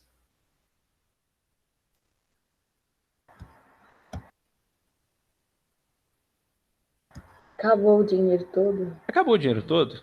Mas é bizarro por quê? Porque falta dinheiro no lucro? Porque Ou bizarro porque os custos vão ser esses mesmo? A receita é a mesma. não é bizarro o fato de saber que uma pessoa informal ganha R$1.000 e que se montar uma empresa, contratar 5 funcionários, corre o risco de ganhar os mesmos R$1.000? Paga sem pagar coisa demais. E talvez ela nem vai ganhar R$1.000, né? E talvez, exatamente, quem disse, né? Nem sempre o lucro é o salário do dono, né? Exatamente, quem disse que ela vai ganhar R$1.000? Né? Não, o salário do dono tem que entrar lá nos custos fixos lá, porque exatamente, senão... e nem tava, só para vocês terem uma noção. Ué, não, então eu tô errado. Não, misericórdia. Qual que é a loucura desse processo? Claro que se ela estivesse produzindo gravatinhos, que tem um valor agregado maior, 60 centavos, a receita seria maior, os custos fixos se manteriam aproximadamente e a margem de lucro aumentaria quase que em 600%. O problema é o seguinte, grande parte das vendas dela estava voltada para lacinhos e a margem de lucro é muito pequena, diferente da gravata. É um negócio que, nesse modelo, não é viável, pelo menos com 4 funcionários. Aí eu pergunto para vocês, ela viu, quando ela começou a produzir, que ela vendia tudo o mercado. Mas o que aconteceu? Não tinha grandes empresas e nem médias empresas produzindo lacinhos no mercado. O mercado em Belo Horizonte é formado majoritariamente por mulheres que ficam em casa ali produzindo lacinho. Tira ali um salário e meio, né? E vende para pet shopping, informalmente. Aí surge uma primeira questão. Geralmente, quando você vê um negócio, você tem a ideia de um negócio, e você começa a ver que não tem concorrentes grandes e médios no negócio, o que passa pela cabeça nossa? Crescimento. Expansão do negócio rápido. Ou eu tenho um potencial de abrir um negócio, ou o quê? Um negócio que não tem concorrente, geralmente. O que esse negócio está dizendo? Você domina o mercado. Ou eu domino o mercado porque não tem concorrente, ou qual que é outra leitura que eu posso fazer do mercado? Se não tem concorrente... É que não é viável. É porque o mercado não é viável. Esse é um ponto interessante. Então, assim, é sempre interessante a gente observar o seguinte, opa, ou eu descobri um nicho de mercado fantástico, ou esse mercado não tem demanda. E foi o caso desse negócio. O que foi observado nesse negócio? Que esse modelo de negócio não é viável, pelo menos com esses custos, para uma produção com poucos funcionários. Não é viável. Porque o custo da venda desse produto é muito pequeno, a margem é muito pequena. Então, para ela fazer dinheiro, ela teria que ter o quê? 16 funcionários. E aí muda. Ela teria que ver se com 16 funcionários os custos fixos ficariam os mesmos. Aí, só para vocês terem uma noção nessa brincadeira aqui, né? Eu peguei um novo cenário, eu não vou detalhar tudo, mas com 10 funcionários, tá? Com 10 funcionários, se ela conseguir manter os 10 funcionários e mantiver os custos fixos, alguns dos custos fixos próximos, menos do trabalhador e vendedor, com 10 funcionários, que é uma coisa já puxada, ela teria ali 21 mil de custo fixo. Ela teria ali com 10 funcionários, ela produziria 89 mil laços, né?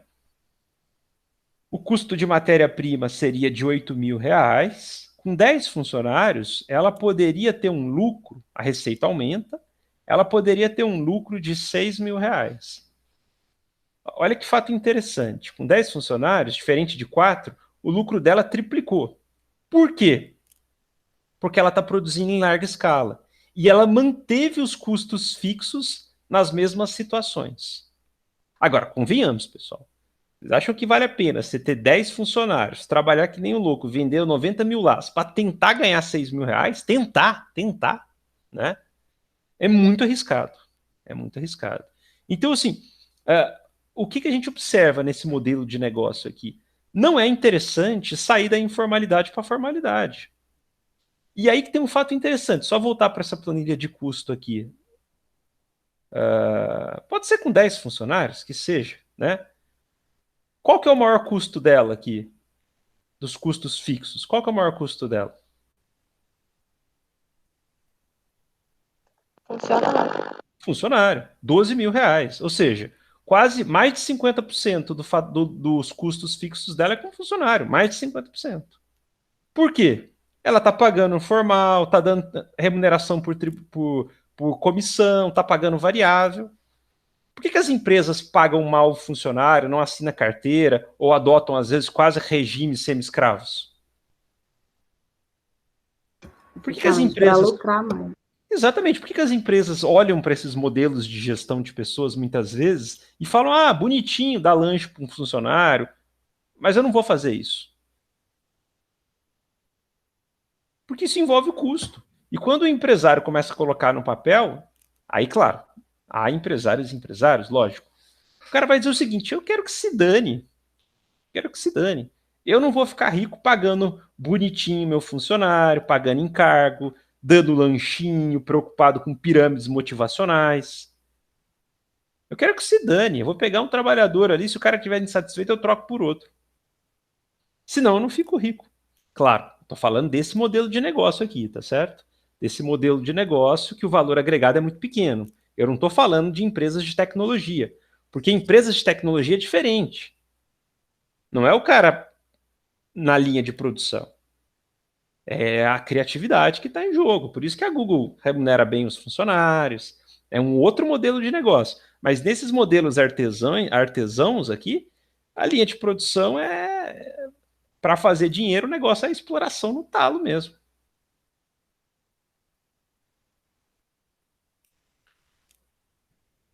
E esse é um fato interessante. Quando você começa a colocar os custos no papel, você começa a ver, opa, grande parte dos custos aqui é com funcionário. Nesse modelo de negócio. O que as grandes empresas têxtil faz? Para onde estão as grandes empresas têxteis do mundo hoje, pessoal?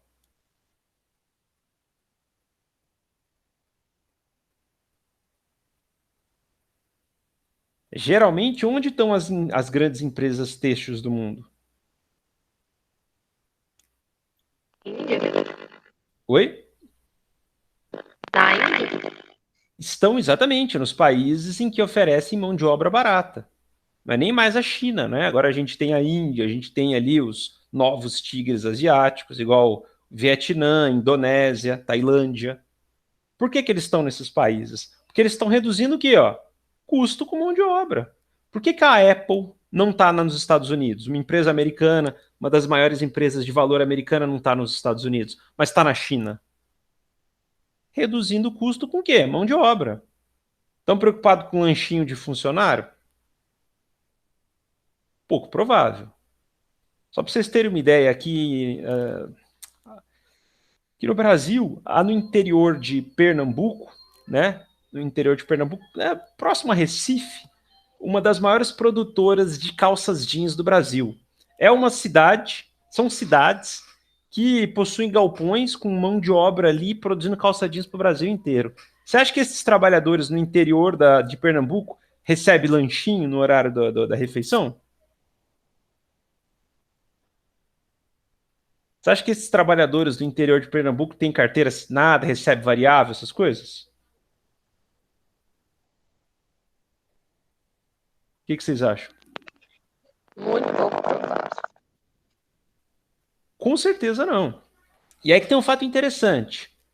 Por que que as prefeituras e governos locais fazem vista grossa para esse tipo de trabalho? Naquela região, por exemplo. Ministério do Porque Trabalho. movimenta a economia, né? Oi? Porque mesmo sendo um trabalho que não está legalizado, movimenta a economia, né? Exatamente, porque se o Ministério do Trabalho vai lá e fecha essas empresas, o que acontece com a economia local? Acaba com a economia local. Então, mesmo sendo condições extremamente precárias, eu não estou dizendo que isso é certo, tá? Eu estou dizendo que mesmo em condições extremamente precárias, a própria estrutura governamental muitas vezes faz vista grossa a isso, né?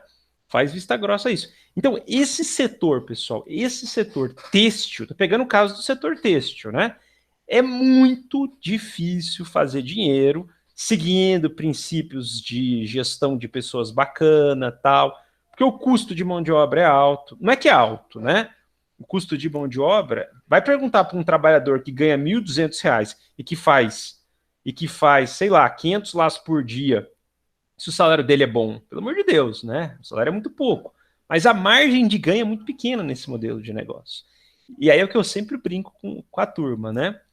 Fazer dinheiro não é fácil. Quando você começa num plano de negócios a colocar aqui as estimativas de custo, faturamento e tudo, fazer dinheiro licitamente geralmente não é fácil. E aí volto para as aulas que a gente viu lá de modelos de negócios. Por isso que a gente tem o quê? Mortalidade de 50%, 60% de empresas em 3 anos no Brasil. É complicado. Viver na formalidade, dependendo do setor do negócio, é complicado. Mas, claro, estou falando do setor têxtil. Então, vocês têm que analisar o setor de cada um de vocês aí. Beleza? E aí, pessoal, o que vocês acharam desse modelo de plano de negócios aí? Ô, Daniel, eu tenho uma dúvida. Claro, claro. O negócio da depreciação, como que eu vou calcular quanto que a minha máquina vai... Como é que eu falo? A vida útil da sua máquina? A vida útil, quanto que eu vou ter que pegar por dia para guardar para... Perfeito. Primeira coisa, Daniela, você tem que considerar a vida útil de um produto, né? Então tem vários, no mercado você consegue estimar a vida útil, por exemplo, de um carro. Só que tem uma diferença. A vida útil aonde que eu olho isso? Por exemplo, a vida útil de um carro. O mercado tem informações sobre isso. A vida útil de um carro. Qual que é a vida útil de um carro? Vai depender do uso. Agora, inegável que um táxi tem uma vida útil muito menor do que um carro. Então, por exemplo, um taxista comenta que geralmente a vida útil do carro dele é de 2 anos. Aí depende da categoria que ele está atuando, né? No ramo da produção, Daniela, as próprias empresas que produzem esses produtos, eles estimam a vida útil para você, entendeu? Você vai comprar um maquinário, a própria empresa ela tem uma estimativa. A empresa que produz o maquinário. Então, ela dá uma estimativa de análise de mercado. Então, vai depender, por exemplo, se na área de alimentos, você vai comprar um tanque, poxa, quanto tempo você vai gastar para trocar um tanque? Sei lá, 10, 15 anos. Mas tem máquinas que a vida útil é menor. Então, a informação que você consegue na fonte, geralmente, a própria empresa que produz, ela estima para você a vida útil do produto, considerando as manutenções. Então, você consegue esse tipo de informação com a própria empresa. E você consegue esse tipo de informação no próprio mercado. Os próprios concorrentes, pessoas que já trabalharam num cenário, num negócio, conseguem estimar a vida útil desse produto. Exemplo simples. Pergunte para um dono de uma distribuidora qual que é a vida útil dos freezers dele. Ele vai te responder, sem dúvidas, a estimativa do freezer dele. Pergunta para um dono do bar qual que é a estimativa útil da gestão de copos dele e de talher. Ele vai dizer quanto tempo em um ano os copos acabam, por exemplo. Entendeu? Eu seria por pesquisa mesmo. Geralmente, quando a gente compra um trator, no manual mesmo já vem falando das manutenções, de quanto tempo que você precisa trocar, quanto tempo e tal. Aí, por aí, você já pode ter uma ideia também da vida útil do trator. Exatamente, Daniela. Não só no manual, mas o próprio setor da área comercial te informa isso. Lembrando que você sempre tem que fazer um custo de oportunidade. Dá para ter um carro velho da década de 70 andando aqui? Claro que dá. Eu posso ter um Fusca da década de 70.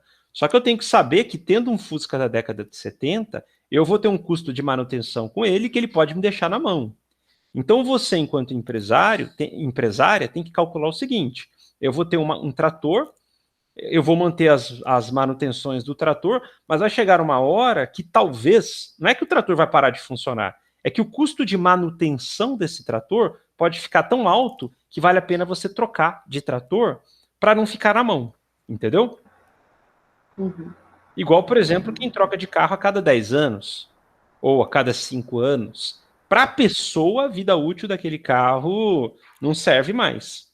Mas tirando o caso de uma perda total, de um acidente, de um incêndio, alguma coisa, tem carro da década de 70 rodando, ainda que não seja permitido para o governo. Tem alguns carros que não podem rodar mais e que estão rodando. Então, assim, isso é muito singular de acordo com o uso. Mas o grande esforço, Daniel, é você determinar a vida útil do teu produto. Você que determina, entendeu? Até quanto você quer ficar com ele, até quanto você vai estar disposto a ficar fazendo manutenção.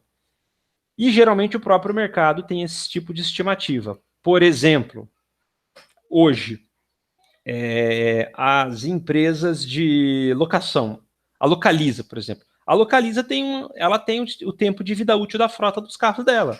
Então, a Localiza, ela tem uma política de venda de carros usados, né, que são seminovos. Então, a Localiza, ela tem a gestão de vida útil e que ela vai renovando a frota dela de acordo com o período que ela estabeleceu, entendeu?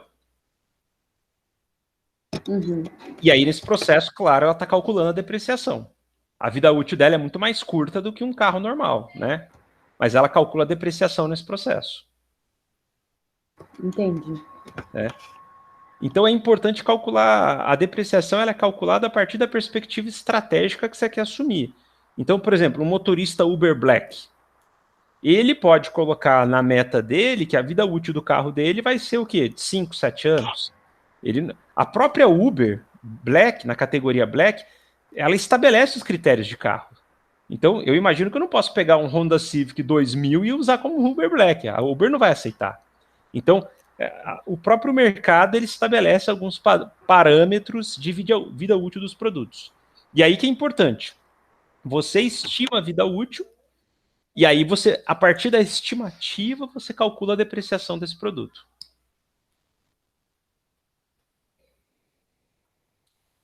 Esse é um ponto fundamental aí. Entendi. Obrigada. Aqui eu fiz um plano de negócios muito simplificado. Eu posso até gravar próximos. Teve um colega de vocês que fez um trabalho bem interessante. Ele formou, deve ter um ano. E ele está trabalhando na área de consultoria. Ele fez um plano de negócio que foi o TCC dele, que eu até eu orientei ele. Ele fez um plano de negócios na área de produção leiteira. A família dele tem uma estrutura de produção de leite, só que o processo ficou inviável aqui em Minas Gerais. E ele montou um plano de negócios para calcular a viabilidade da saída da produção de leite convencional, né, para a produção de leite de búfalo. Então, ele calculou o investimento inicial, a capacidade de se pegar crédito na praça, né, com crédito produtor rural, para começar a produzir leite e vender leite de búfalo no mercado. E aí ele mapeou os fornecedores, calculou o preço, e aí o estudo dele, no TCC dele, ele calculava que ele teria um retorno ali de aproximadamente, se eu não me engano, acho que 2 anos e meio de pagamento do negócio, num dos cenários que ele montou, né, obviamente. Então, assim, até TCC, essas coisas, tem alguns colegas de vocês que têm feito isso, sabe? Que têm feito planos de negócio. São questões interessantes, né? Depois, se vocês quiserem, eu posso até gravar uma aula mostrando esse modelo de negócio aí, do caso dele aí, da produção de leite, né? Mas a lógica é mais ou menos essa. Meu esforço aqui é que vocês dominem o ferramental do plano de negócios, entendeu? Analisem a demanda do mercado, analisem a oferta, compreendam a capacidade produtiva de vocês, estimem o quanto que vocês acham que vocês vão vender e, o mais importante, custos, né? Qual que é a receita estimada e os custos que vocês estimam desse negócio aí. Basicamente, essa é a grande sacada de um plano de negócios para analisar a viabilidade de um empreendimento.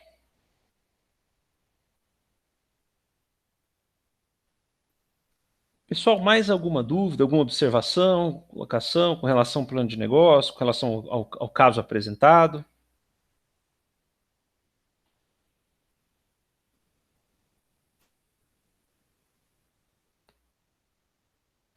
Eu pedi para vocês deixarem um comentário para o final da live aqui, né? Quando eu perguntei para vocês qual que era o feeling de vocês, e algumas pessoas aqui comentaram, olha, eu acho que esse negócio aí, quando começar a colocar no papel, os custos vão estourar, né? Então, muitos de vocês aí, até provoquei alguns de vocês, me explica aí, por que você acha que não vai dar certo, né? Então, o feeling de vocês ali, nesse aspecto, está bem coerente. O grande problema é a passagem da informalidade para a formalidade. Esse é um grande gargalo. É muito complicado quando a gente sai da informalidade e vai para a formalidade, porque os custos aumentam muito, muito. E essa transição, ela tem que ser muito bem analisada e mais. A transição dos custos do informal para o formal, ele ainda exige um ganho em escala. O negócio só fica interessante talvez a partir do aumento do número de funcionários ou do aumento do volume de produção. Porque essa transição ela é muito complicada, né? Do informal para o formal. Né? Então, por isso que muitos ficam na informalidade, como vocês comentaram muito bem. Então, eu estou só sublinhando aí que a observação suas do início da aula foi coerente. Né?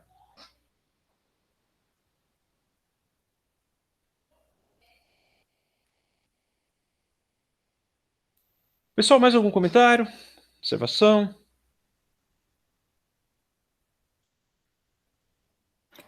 Professor, todo negócio, todo plano de negócio precisa ter algum embasamento? Olha, Iago, tudo é uma questão do grau de confiança que você quer dar no teu plano de negócio. Se você usar informações do mercado, você consegue ter mais credibilidade no plano de negócios. Se você colocar informações simplesmente da sua cabeça, sem uma experiência de mercado, o grau de confiança ele diminui. Ou seja, você aumenta a margem de risco, entendeu? Por isso que se você... Sim. Então, se você for num banco, e aí você chega para o banco e fala o seguinte, olha, eu estou calculando que eu vou produzir aí, sei lá, 10 mil litros de leite por dia. O cara vai dizer, bacana, mas como é que você chegou nesse número? Porque eu acho. Eu acho que eu vou produzir 10 mil. O cara fala, não, mas pera lá, me explica aí, por que você vai produzir 10 mil? Entendeu? Então, o ponto é esse, é o grau de confiança. Né? O cara vai te perguntar, mas com o número de funcionários que você colocou aqui, será que você consegue produzir 10 mil leites? Com a quantidade de vaca que você tem aqui, isso é capaz de produzir mesmo 10 mil leites? Então, assim, se você não tem informações técnicas, o plano de negócio fica muito abstrato, entendeu? Sim, concordo. Outra observação é sobre, tipo, você quer investir na área de pesquisa, mas você quer, nessa área de pesquisa, você precisa fazer um plano de negócio mais relacionado ao mercado ou, eu quero abrir um laboratório de pesquisa e pronto, acabou. Não, beleza, aí você tocou num ponto interessante. Primeira coisa, pessoal, se eu quero abrir uma consultoria, tá? Quero abrir uma empresa de consultoria. O custo da empresa de consultoria vai ser a garagem da minha casa com o meu CNPJ, o meu corpício com o meu cérebro. Vocês acham que eu preciso fazer um plano de negócio para abrir uma empresa de consultoria que eu vou usar a garagem da minha casa? E eu vou gastar, sei lá, 2 mil reais de marketing? Vale a pena fazer um plano de negócio? Ou eu já posso abrir o mercado e ver o que acontece? Eu acho que, eu acho que vale a pena, né? Porque às vezes você tem um risco a correr, né? E qual que é o risco, meu? Vou perder o quê? 2 mil reais? Se para mim 2 mil reais não cheira. Mas depende para cada um. 2.000 talvez não faça falta, mas para você, mas para outro faz, né? Não, para mim. Eu quero abrir um negócio, uma empresa de consultoria, vou gastar 2 mil reais com documentação e marketing.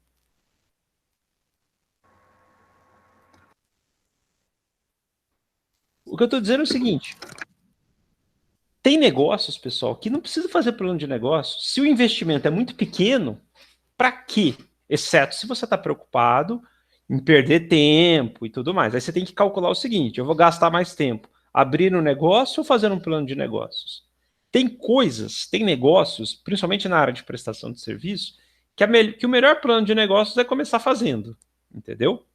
A grande sacada do plano de negócios, ô Iago, respondendo a tua pergunta do laboratório, é quando o investimento é alto, o risco é alto. Se o investimento é alto, o risco é alto, fazer um plano de negócios é um instrumento para minimizar o risco.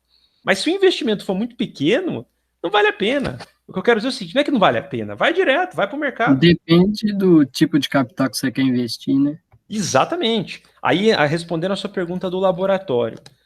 Olha, se você for fazer um laboratório na universidade, que o investimento é mínimo, você não, sei lá, eu acho que você não precisa gastar tempo com plano de negócio. Vai para o mercado, monta o CNPJ e começa e cai de cara no mercado, oferecendo serviço. Agora, se você precisa montar um laboratório que exige financiamento ou que o custo disso envolve, por exemplo, a venda do teu carro, que você não quer perder dinheiro, aí perfeito. Aí fazer um plano de negócios é importante.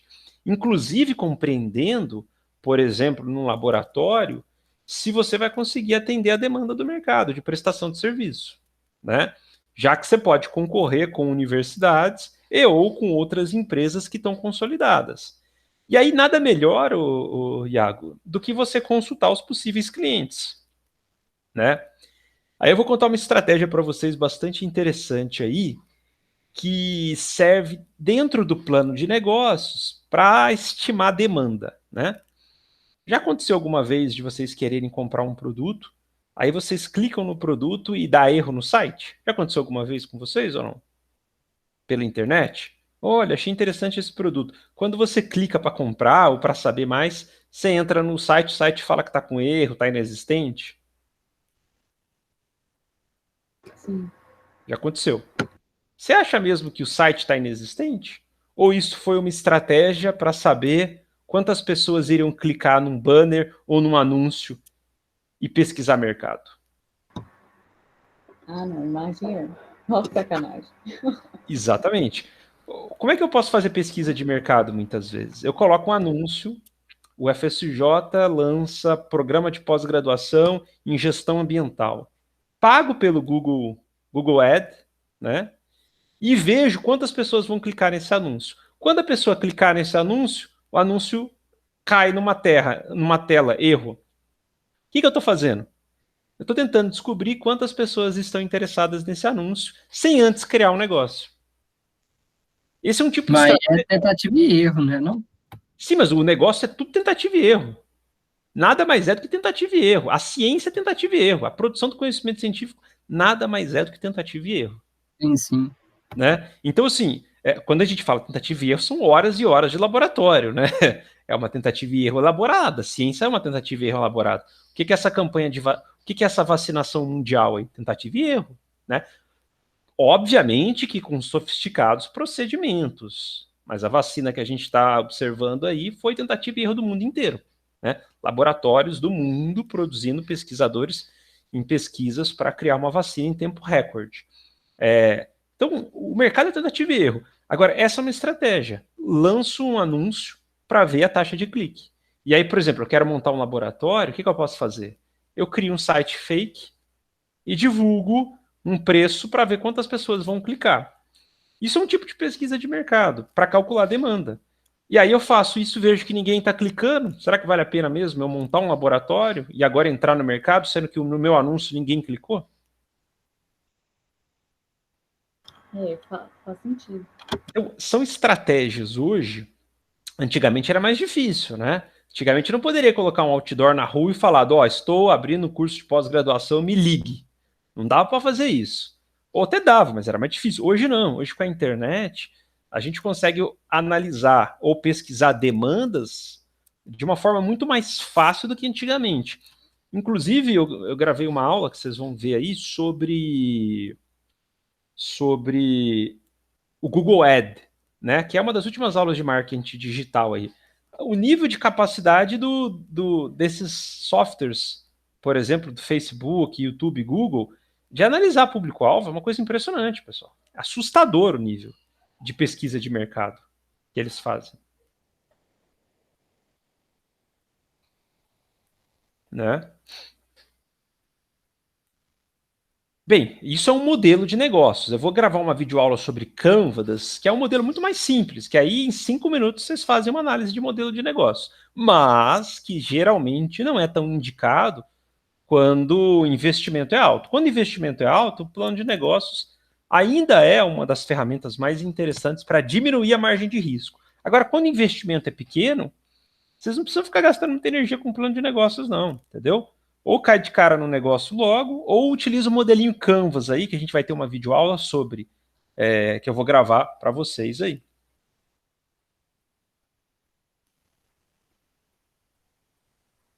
Mais perguntas, observações sobre plano de negócios?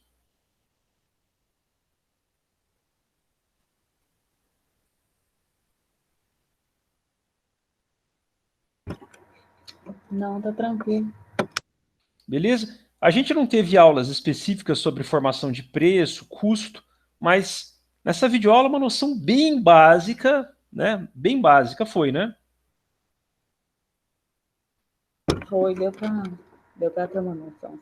Claro que é legal ter algumas aulas específicas sobre como formar o preço. Ali o preço já estava com preço de mercado, né, dos produtos.